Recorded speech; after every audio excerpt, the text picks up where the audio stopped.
Cavaliers are currently down 3-1 against the Indiana Pacers, and this is a sad situation. This is deja vu all over again. They ran into a similar situation last year against the Boston Celtics to where they were dealing with injuries and they were not focused in on the defensive end. We will talk about the Donovan Mitchell injury. But before I get into that, the defense with this team has been a piss poor effort all around. The amount of time that I'm just looking at wide open shooters over and over again is getting ridiculous. Miles Turner is wide open in the corner. You have Nembhard. He's wide open on the wing. Tyrese Halliburton is finding situations, two-man game with him and Pascal Siakam. Pascal Siakam goes to the rim. Why is DeAndre Hunter the only man that's crashing out on him right now? No one else is going out there and helping him underneath the rim. And we're talking about a Cavaliers team that has Evan Mobley and Jared Allen, even when this team has been fully healthy. And I know that you did miss Darius Garland, DeAndre Hunter, and Mobley in Game 2. But since they've been fully healthy in Game 3 and Game 4, it's a lot of times where they're just wide open shooters. Now in Game 3, you did play very well against the Pacers. You blew them out on the road. That's a great win. But you had to win back-to-back games in Indiana because you blew the first two games at home. I look at Kenny Atkinson. I'm not going to blame all of this on Kenny Atkinson. He does deserve some blame. But you ran into similar problems last year with J.B. Bickerstaff in the playoffs to where the defensive effort was not there. I don't know if you pull a big, if you just say, you know what, Jared Allen, I'm pulling out of the lineup for now. Let's just go with Evan Mobley because Evan Mobley has more ability to do things on the offensive end. But their defense is what helped them stand out in the front court with having those two skyscrapers. And that's not working out right now. You're able to go out there and beat up teams on the offensive boards, beat them up in terms of just stopping interior pressure. That's not the case right now. And they're focusing so much on just Tyrese Halliburton and the wing shooters at times to where there's just wide open looks underneath the rim with Obi Toppin, with Miles Turner. And that's really hurt this team over and over again in this series so far. So the defensive effort is not there. The same playmaking defensive abilities that those players were doing, that they were capable of doing in the regular season, all of a sudden you can't do it in the postseason. Your players have to step up. It's simple as that. We can get into the X's and O's and say you have different defensive looks. The players have to step up. The coach can only do so much. He could put you in a good situation. It just comes down to, can you get into the spot fast enough? When they're going over to that zone coverage and Jared Allen is supposed to rotate over, it's just not working out in the screen action. It's breaking down the defense of the Cavaliers. And they never had a lead in Game 4 to begin with because of their bad defense. And Game 3, it was better, but it's more than just one game in a possible 7-game series. Now, as far as the injury to Donovan Mitchell, he's dealing with this ankle injury. I am worried about this. Donovan Mitchell was dealing with the ankle injury in the regular season.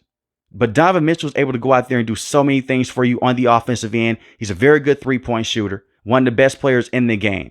But the biggest thing with Donovan Mitchell, he's able to be one of the best rim runners in all of basketball. That opens up your entire offense when he's able to go out there on a consistent basis and blow past people, slam the basketball down, go up for possible and one opportunities. Now you draw a double team at the rim or even a potential triple team if it's zone coverage. Kick the basketball out to Darius Garland. Kick the basketball out to Ty Jerome for some open threes, and the same with Matt Screws. That's what you're able to do. Without having him on the court, now you have a different type of offense. Darius Garland can get to the rim, but at the same time, he can't get to the rim at the same rate as a Donovan Mitchell. Darius Garland is a shifty point guard. He's more so known for his off-ball movement than he is for his on-ball movement. You can still run the two-man game with him and Evan Mobley and Jared Allen, but it's not the same impact and it doesn't have the same juice to it as Donovan Mitchell because he's so explosive. If he's not able to play, that's really going to hurt for the rest of this series, especially in a pivotal Game 5 at home. When I look at Darius Garland, they're going to need him to go out there and step up big time, whether Donovan Mitchell's able to play or not. And I know that he's dealing with that toe injury. He's not moving around the same. They still need to get the most out of him. And Evan Mobley, it was so many times in the regular season, they're running offensive sets through Evan Mobley. They can do that right now. I know that the Pacers have two very good big men, Siakam and the same with Miles Turner. Set up Evan Mobley on the block. Let him be that bully in the post. Let him be that bully from the three-point range. The two-man game with him and Darius Garland should be better in this series because of his ability to stretch the floor over and over again. And we see signs of it. One possession, they may just have him wide open in the corner, wide open from the wing, pops down the shot. Then they get away from him for the next 4 to 5 minutes. Then they go back to him, give him consistent looks over and over again. And I'm not going to use the excuse that he missed game 2. Garland, Hunter, and Mobley all missed game 2, and you were up in that matchup. That was just the players not stepping up and the coaching basically losing his mind. You had a substantial lead in game 2, and you let that get away from you at home. 3 offensive rebounds down the stretch, a dumb inbound pass that went for a turnover. Dumb offensive fouls, just not being locked in late in the fourth quarter. They basically played like the game was over with, and that was not the case. And Tyrese Halliburton goes down there. He hits that game-winning three-point shot. And you miss crucial free throws down the stretch. You can't have moments like that. That's why in the NBA playoffs, every game matters. They should have won that game at home in game 2. Now, you're not down 3-1 against the Pacers to where now you have to win 3 games in a row. But at a certain point in time, you just can't come on here and blame the coach over and over again. The front office, they blame JB Bickerstaff with how things ended last year with the Cavaliers in the playoffs. You're running into the same movie over again. And the injuries, you can use that as a crutch. But this was easily the best team in the Eastern Conference from their starting lineup to their bench unit. And I need to see more out of Ty Jerome. Ty Jerome has only had one good game in this series thus far. Besides that one game, he's been very inefficient. Ty Jerome is one of the best bench players that you can have. He's a spark plug. He's able to come in when you sit down Donovan Mitchell or Darius Garland. He's able to give you good production. He had 21 points in game 1. Since then, he's been a non-factor. In game 2, 2 points. Game 3, 2 points. Game 4, he only had 7 points. And this is a man that can easily go out there and average 15 to 20 points if you give him the right looks in the regular season. Max Strus, he's had some solid moments this series and against the Miami Heat. It just needs to be more consistent. The one thing that's very interesting to me, and I'm going to see if Kenny Atkinson does it next game. Do you pull one of your big men from the starting lineup? Do you pull a Jared Allen or Evan Mobley? And I'm not saying just pull them for the rest of the series, but you have to try something different. You have to go out there and outpace the Indiana Pacers right now. The Pacers are killing them with their pacing and with their offensive sets.